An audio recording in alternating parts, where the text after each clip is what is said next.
Humoresque is a whimsical or fanciful composition.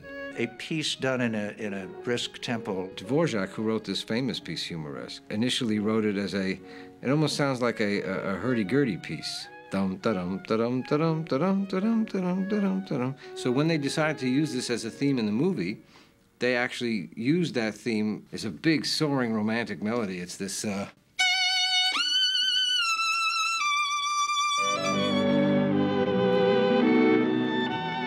Well, Humoresque is about a driven musician who fell in love with the violin as a young boy, which we see. This becomes his passion. He finally meets this woman, Helen Wright, but the romance is not working out too well. He's driven. He's a violin player. That's his life. I'm tired of playing second fiddle to the ghost of Beethoven. Love does not triumph in this case. The violin triumphs. So here we have this interplay of these two characters, and it was different, plus this wonderful music. The music in Humoresque was extremely important for a number of reasons. It was certainly important for the characters. First of all, it's about a classical violinist. Music set the environment in Humoresque, the symphony orchestra, the give and take of Garfield's character towards conductors. I beg your pardon? I said I agreed with Sid. You're cutting out the best part of the concerto. Let me be the judge of that. I'm sure you'll be much happier if you're not forced to play in our mediocre company. We will just have to struggle along without you. And it showed who he was in the environment where a musician should probably not say a whole lot. And it was really one of the first films, if not the first film, where music of the concert hall was so important to the whole story. Because here was a musician whose life was intertwined with his music, but also with all of these characters and his relationship, and yet the focus of all of this was on the world of symphonic music. And so between Franz Waxman's wonderful score and the Carmen Fantasy and the other music that was used, the music was really a character in Humoresque. Franz Waxman brought a number of skills and craftsmanship and creativity to Humoresque. My father, Franz Waxman, although his credit on the screen reads conducted by, was the composer, the conductor, and the arranger. Waxman had a great feel for the dramatic action in a film.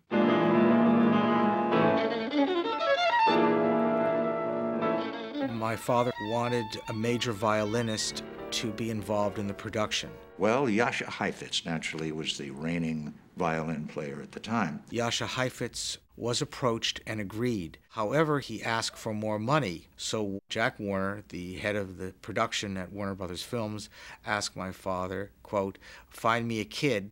The young Turk, Isaac Stern. He went up to San Francisco on the train, heard Stern in recital, and hired him on the spot. Isaac Stern's role in the film Humoresque was to do the fingering for John Garfield on camera and to record the violin pieces with the Warner Brothers Orchestra. The musical numbers are pre-recorded by the orchestra and Mr. Stern, and then are played back on the soundstage when the actual filming takes place. And you've got, you know, music galore, but John Garfield doesn't play the violin.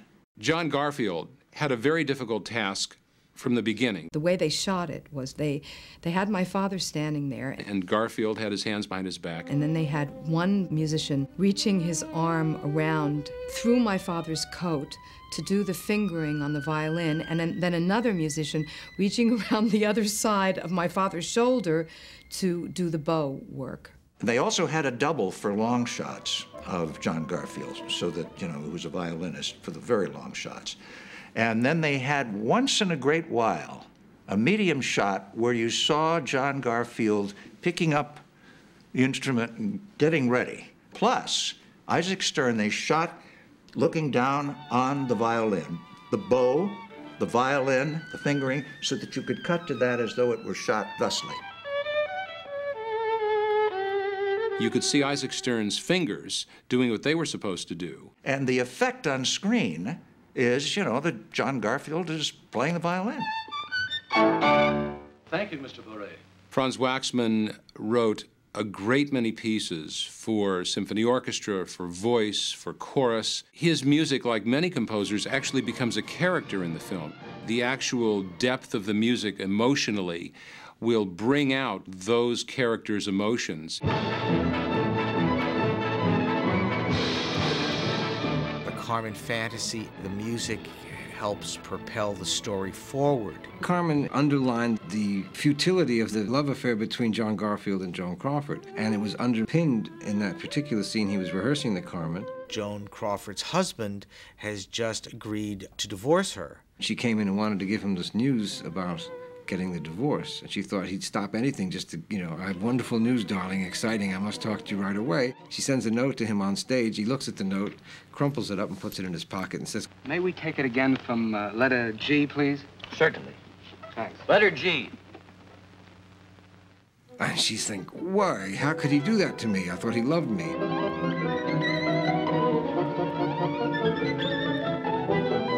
She was jealous of his violin, just as Don Jose knew he could never really possess Carmen. The Carmen fantasy that Franz Waxman created is really a theme and variations on the melodies of the opera Carmen. If you were to follow it along knowing the opera, you could essentially hear the entire synopsis of the opera as played by the violinist in 9.5 minutes.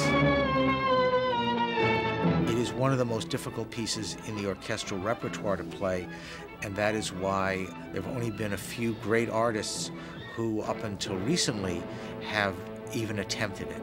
Just as the music from the opera Carmen was so beautifully used by Franz Waxman, the end of the film takes music from another opera that is so emotional and has to do with human relationships. Wagner's Tristan and Isolde.